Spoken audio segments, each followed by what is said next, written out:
One. And we are recording with Miss Clare Lopez on Tuesday, September 17th, 2024 at 2:22 p.m. Eastern time. I made the thumbnail about Trump because I figured that was the news, was another crazed gunman, but you texted me not, I don't know, an hour ago, 2 hours ago, about something going on. Let me pull it up with Hamas or Hezbollah. See, let's see, yeah, blowing up, thousands injured, including Iranian ambassadors to Lebanon, Beirut and chaos. So, what exactly? And for everybody listening, you can go to the description. Please go follow Claire on Twitter. Miss Lopez has been on here a million times, and there's a reason why she's a recurring guest, and it's because I love her and she's wonderful, and my Thank you. mom and my aunt love you too. Probably they Well, they they thanks love you to the all of most. you. Yes, but can you, Miss Lopez, can you please explain what is going on? And because I thought the news was crazy Well, gunman going after Trump, and apparently that's already out. it should not be completely out, and we Yeah. can still talk about that too. It's very important as well. But yes, the news just this morning, coming out of Lebanon, is that earlier in the day today, a few hours ago, I guess, simultaneously, the internal communication system pagers used by Hezbollah operatives all blew up at the same time. In particular, among, I gather, Hezbollah operatives in the Dahia, the southern part of Beirut, which is their stronghold. But later on, then I saw that there were some that had blown up as well in Syria. The targets, all Hezbollah, which operatives were apparently using this. I guess they thought it was a secure, encrypted network of pagers, not cell phones, but pagers, and and those are what apparently blew up. The latest I've heard is there are well over 2,000 injuries, casualties, and some number of deaths as well. This is all still going on. Beirut, as you can imagine, is in total chaos. The hospitals are overwhelmed. So this is a continuing story. Um, is it so all the pagers blowing up? So is that would that be caused by, say, like the IDF? Was that a proactive, like detonating? Well, That is the thing, is um, to pre-detonate detonators before the terrorists do. as might be expected, uh, Israel does not does not take responsibility for events like this. And again, indeed, in this case, there is no statement of responsibility coming out of Jerusalem, um, and there may not be. But what would cause a pager like that to blow up? Well, it could have to do with the battery being overwhelmed, maybe bombarded with too many messages coming in at one point in time, somehow causing that battery to overheat and explode in the hands, in the pockets, whatever, wherever they were carrying these things. There's some very graphic videos online already showing injured in hospitals with injuries to all over their bodies. I mean, from head to toe, basically, depending on where the pager was or was being held. Um, and so again, well over 2,000 injuries that I've seen so far, and at least a number of deaths as well.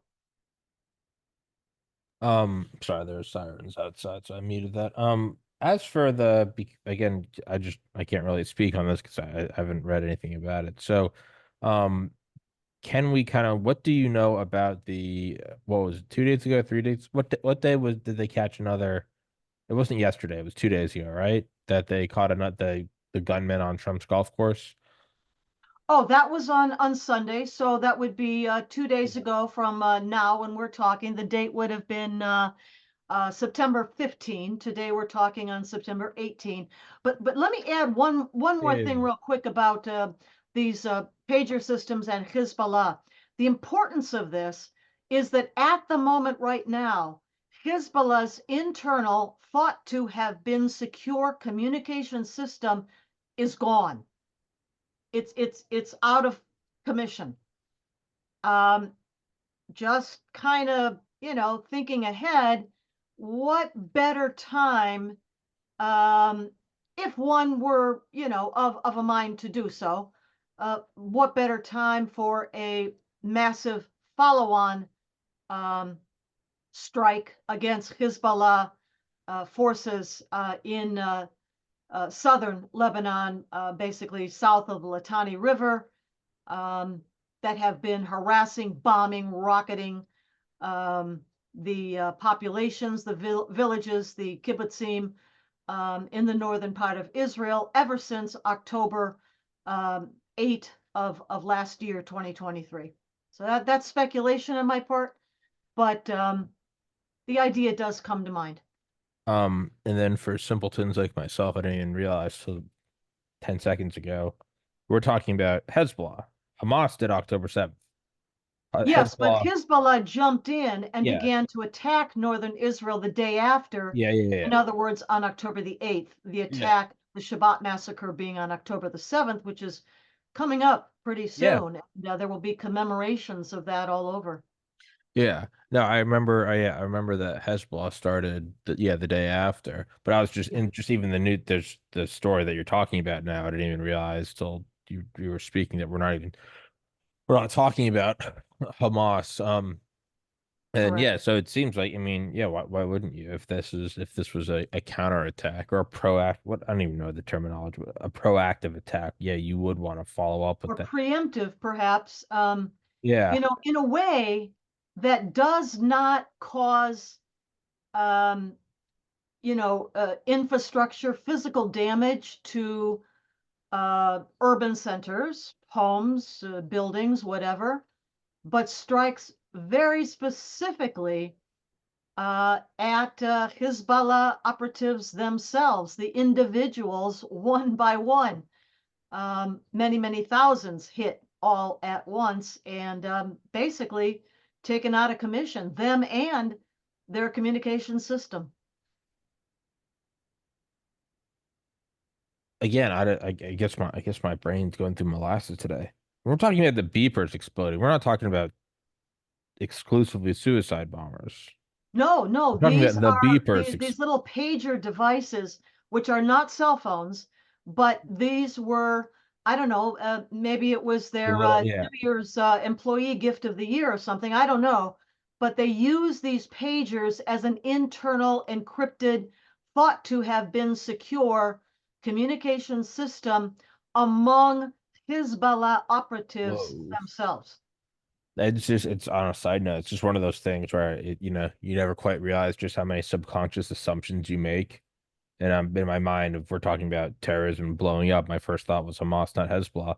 And then as soon as you start saying, because I think about some of the special forces guys I talked about, they, guys that have done presidential security, they talk about you have either jamming devices so that no one can use a remote detonator, or there's like a proactive jamming where you're flooding everything so that if somebody does have a detonator, it goes off before they want it to.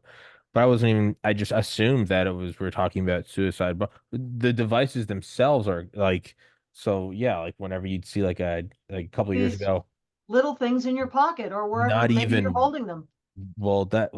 first of all, it makes me want to put my phone farther away from me, but like, that's wild. Yeah, I had just assumed that we were talking about suicide. No, we're talking about just devices themselves. Pagers. I mean, and we know batteries can do this. There's what 5, 6 years ago, the whole Samsung Galaxy, you couldn't bring them on phone because the lithium batteries were igniting. That's wild. That That's is technologically that incredible. is insane. There's a great book called Black by Christopher Whitcomb. He's a former FBI HRT sniper. It's a fictional book. I read it. I loved it in high school. And it was in the story. It's like '08 and the NSA is doing this. They're blowing up people's phones. And I just remember at the time thinking like, no, you couldn't, if there's no explosive, you couldn't blow it up. And here wow, I mean, you talk about instilling fear. It did Wow. occur to me, I was kind of wondering if maybe they gave one of these as a New Year's gift to Yahya Sinwar. Well, and so in this book, one of the things they do is the in the it's the communication devices that all the terrorists are using are encrypted, Hmm. and they're using an encryption from a US, we'll call it like Apple. Apple comes out with this fictional Apple comes out in 2008 with this super encryption. And they have all these Senate hearings. They're going, terrorists will be able to use this, and they're saying, well, it's private, it's a private company. They can do whatever they want. It turns out the private company is working with the NSA so that the terrorists get comfortable using the phones, and then they start blowing them all up at once. Mm. Man, reality is stranger than fiction. Well, And that's the somebody thing is figured out how they to get do the this that's the thing in the book. They get the phones, go to all these like, on a mass yeah, scale all these Saudi princes, simultaneously all these Dubai and sheikhs, with and they the without, damaging whoa, surroundings. I mean, maybe immediate that's surroundings, but these were very individually targeted explosions. man, Ingenious. man, yeah. I mean, that's insane. Yeah, I didn't even realize it till we were talking. Like that's that's another. Yeah, I mean, that's weird. To pivot then, if we can, Yeah. to the new Trump shooter Yeah. 2.0. What can you tell me, and I guess my audience about, because I know for me, and I know it's like flippant, but part of me was just like, well, you've already seen this. I'm bored of it already. But there was another, gunman near Trump. What Yeah. all do you know about it? So the perpetrator that we're talking about is named Ryan Routh, Routh. He has a criminal rap sheet as long as both of your arms and legs. Hundreds, I mean, literally hundreds of arrests over many, many years. Um, at least one or more of which were felonies.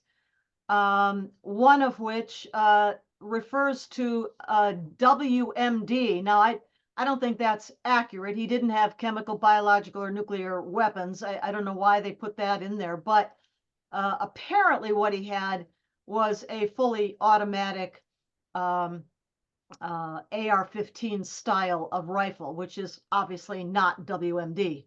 Hmm. It's not a machine gun either, because a machine gun is a crew served, tripod mounted, belt fed heavy weapon. That's not what they were talking about. But in any case, many, many crimes over the years. And then he, by his social media and other interviews that have shown on the internet, he was a very strong supporter of Ukraine and its fight to liberate its land from the Russian invasion. He, in fact, went over there to Ukraine on at least one occasion, maybe more. Where he got the money for this kind of travel, I don't know. He and his brother apparently ran a shed construction business in Hawaii. How that would fund all of this, I do not know, but he went over to Ukraine, wanted to volunteer himself to fight with the Ukrainian army, but he's now 58 years old. This was a couple of years ago, and he has no military experience in his background. So the Ukrainians said no, no thanks, and then he turned to trying to recruit others to come join the Ukrainian army, in particular trying to bring Afghan military, not the Taliban, the Afghans' own national military that fell apart back in 2021, um, to lure some of them, recruit some of them to come to Ukraine and fight on the side of the Ukrainians. Don't know exactly how successful that might have been, but it would seem to me and others that all of this kind of activity probably, got him landed on somebody's observation deck. But nothing was done in particular about him until 2 days ago. Well, almost 3 days ago, I guess.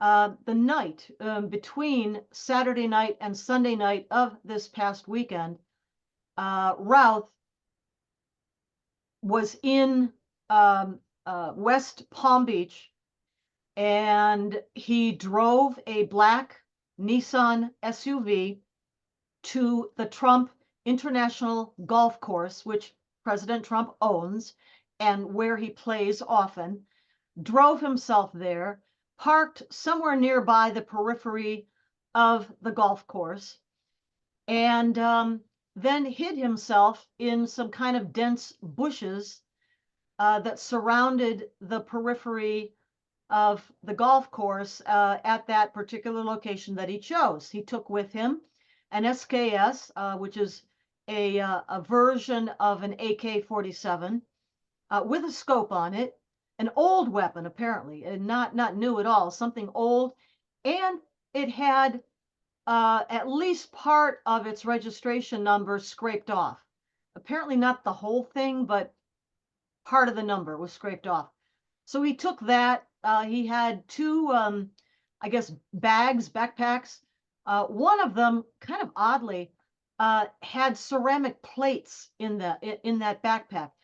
The plates that you Mm-hmm. put inside the pockets of a bulletproof vest, but he didn't have a vest. He just had the plates, ceramic plates, piled inside the backpack. I don't know what to say about that. And also he brought along, I guess, a bunch of snacks, and then hid himself, as I said, in the bushes in the middle of the night this past Saturday night, something like 1:30 in the morning. Actually, that would be Sunday morning. And he hid out there for the next 12 hours.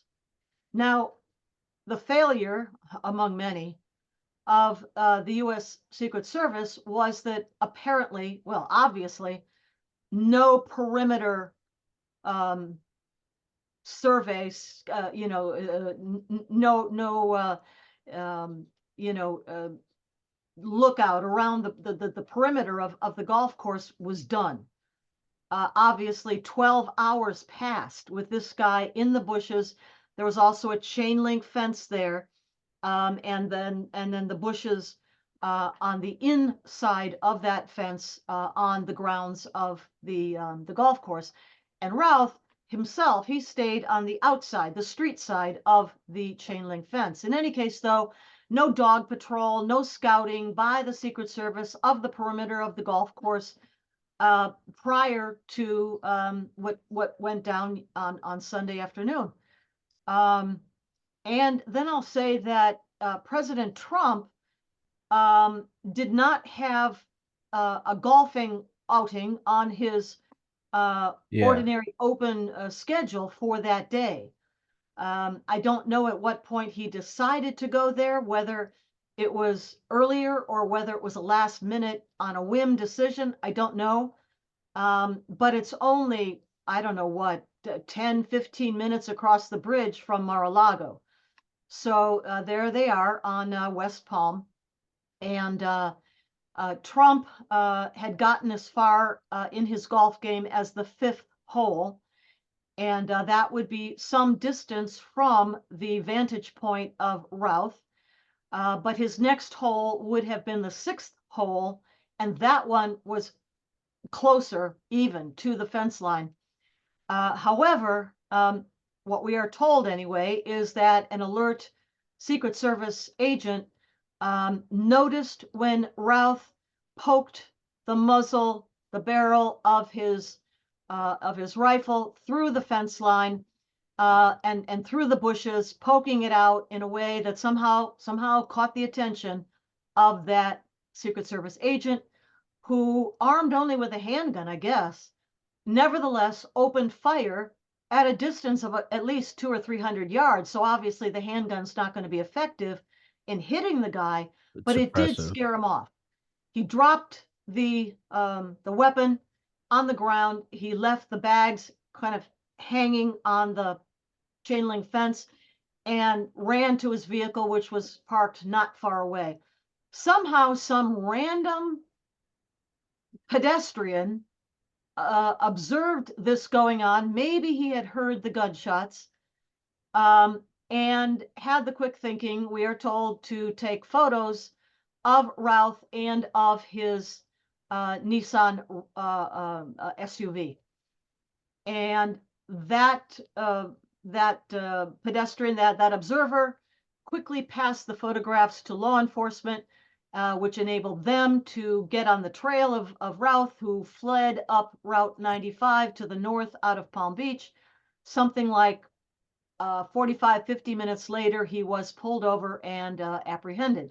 He's now in jail in I guess the Palm Beach area somewhere. And he made his first court appearance. I think it was this morning. He was laughing and smiling, apparently, according to reporting, which is, pretty disgusting. The case is under the authority for investigation by the FBI, which folks have noted is also in charge simultaneously of the legal case, lawfare case going after President Trump in Florida, the Mar-a-Lago documents case as well. Although I think that's been dismissed. But in any case, the next court appearance by Routh is later this month in September. But in the meantime, and I was very happy to see this. Maybe you saw it too. I don't know.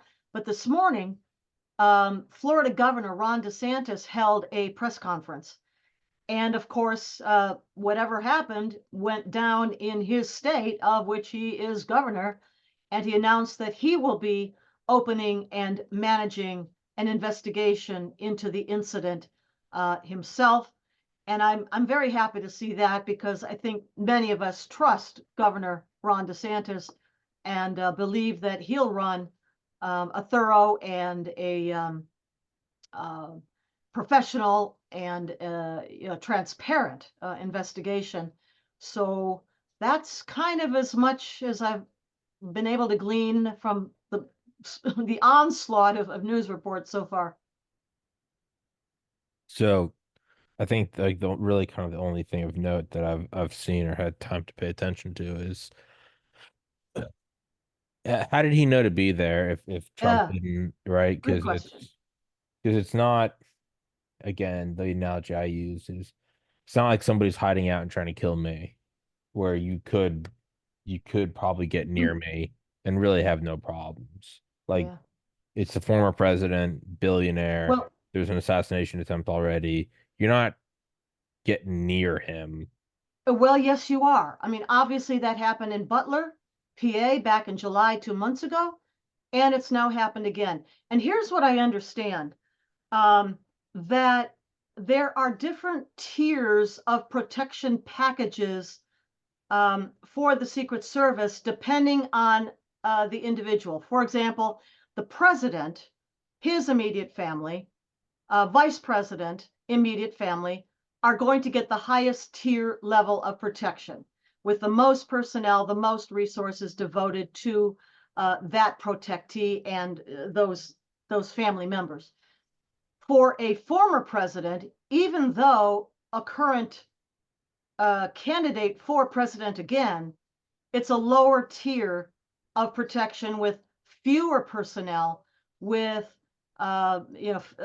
fewer resources devoted to that protection. And maybe that's why, at least part of the reason why, in both Butler and in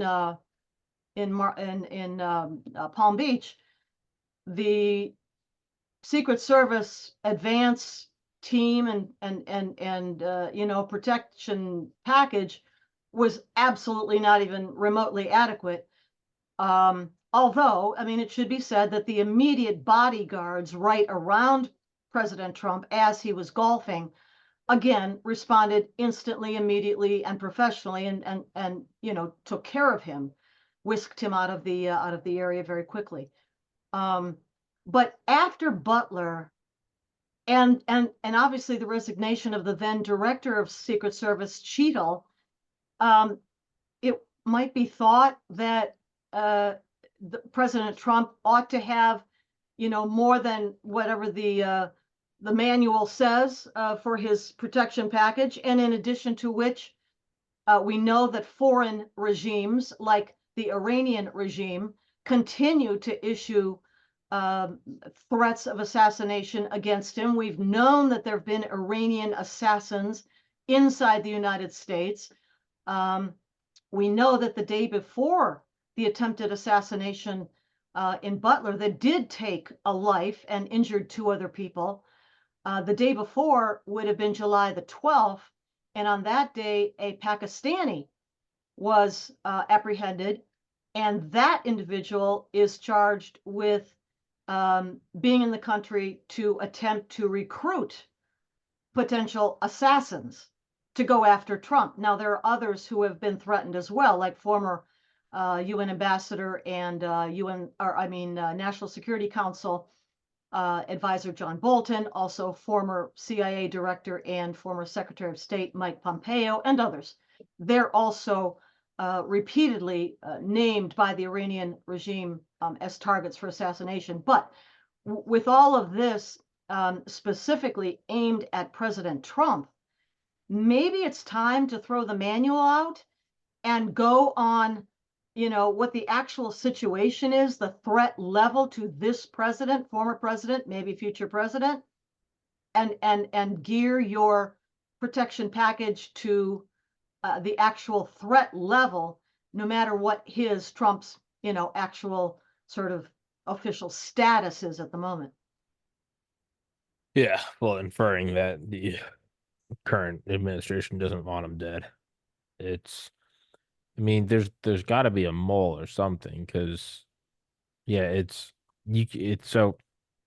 My point is like, yeah, you can get close, like the guy did get close, Mm-hmm. but there's a difference between getting close and he could have bailed at any time versus like he's going for it and he knows it's probably going to end badly for him.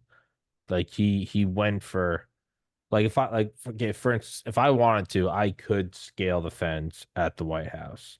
Now I will be taken out in a matter of seconds, but I can physically get over the fence. It happens all the time. It seems like this guy did the equivalent of getting over the fence and just hanging out. Like, you can get over the fence, but it's a card you can play once. That's what I'm getting at, is how did Well, he I know mean, to go hang out there? if that Secret Service agent had not noticed, and I don't know how, uh, the sun glinting off the metal of the barrel, or what. I heard Carl Higbie on his show yesterday, who's of course a former Navy SEAL, describing how they are trained to take notice of things like that, a barrel of a gun sticking out of the bushes.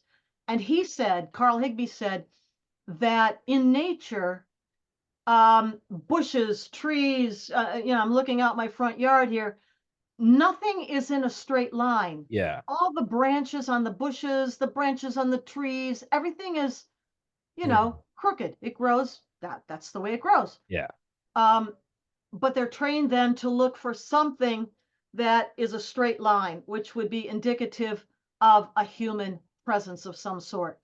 That never even occurred to me until I heard him describe that, but maybe that's part of the answer of how this guy was detected, and he must not have expected to be, It's or at yeah, least until after he had taken his shots, which is what he intended to do.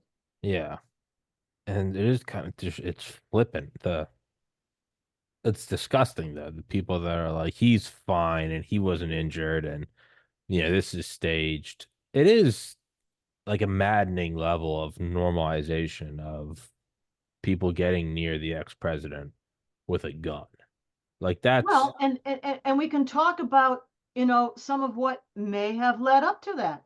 When you've got sort of unstable individuals, as it seems to me Ralph is, and Crooks may have been too, unstable, not quite on an even keel. When you've got a never-ending barrage of reckless rhetoric coming out of the media, out of the Democrat Party leadership, that Trump is Hitler, Trump is evil, Trump is going to destroy America, Trump will take down our democracy. And this is constantly barraging them. The unstable, I think it's reasonable to consider, could be pushed over a line. Isn't the term, it's is it stochastic terrorism or stochastic incitement? It's the idea that they're just kind of turning up the temperature where when you have the president and Mm, senators and secretaries coming out and he's a threat to our democracy. He's an existential threat to our way of life. He's the biggest thing. You're kind of generally you're it's like when my dad used to come home from work when I was in like middle school and high school, we had this toy poodle named Barney. And my dad would come in and he would get them all riled up. He'd start, banging around and the dog's going crazy and it was fun. But then, it would be my dad was coming home from a long day at work and my dad would want to play with him for about 30 seconds. mm, And then you could tell the patience was gone. And then he'd be like, shut up. And my mom would always be like, you can't rile him up. And so he'd be running around and clapping and the dog's barking. And then my dad would be yeah, like, he's ready for dinner. And he'd be like, Barney, shut up. And enough yeah, already. and then the dog's Yeah, confused and we're confused. And it was the funniest thing ever. But it's kind of like that. There's this yes. stochastic, you're banging the pots and pans and dad's home and then it happens and it's like we're not sure Well, why the dog was barking. And it's like, I y- think I know why. yeah. Now think about how many How many other people? other people out there with Trump derangement syndrome or a version thereof are looking at these two attempted assassinations. Luckily, neither one of them successful, at least insofar as President Trump's life is concerned.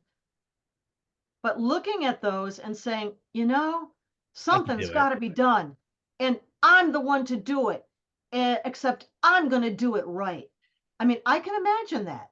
And I'm Absolutely. hoping that the Secret Service is thinking about that too. And it's just I mean I think I do not a single part of me likes Joe Biden and Kamala Harris. I cannot for imagine even think about entertaining the idea of cheering on something against or Oh, anyone no, because it's no. just a departure from civility. Like there's no he missed but he'll get him next. Like no, I would be disgusted if this was going at anyone. And it's Yeah. just it's maddening and it's maddening. But Miss Lopez, like I told you, I have a hard ass, so I don't mean to cut it I off know. rather No, abruptly. I Um, understand. We've covered a lot. So, we I that we mean, have thank you for that. we have. It's man, I hope he's got a secure phone because I guess he can blow up phones now. I mean, Well, or perhaps might be thinking about private security. oh, Eric Prince comes to mind. I know, I know. It's I know a lot of tier one forces guys. I'm like contact President Trump. You can email me at Tommy's podcast at Gmail. I know a lot of Delta Force guys. I can help you out. Um, I'm trying to do my part. Um, but Miss Lopez, thank you so much for your time. Thank you for your patience. I know it was a shorter Thank you, episode, Tommy. and we will get together. I imagine next week. And guys, please go in the description. Please go follow Claire on Twitter and Miss Lopez. As always, thank you so much for your time. All right, thank you. Yes, ma'am. Guys, thank you so much for watching.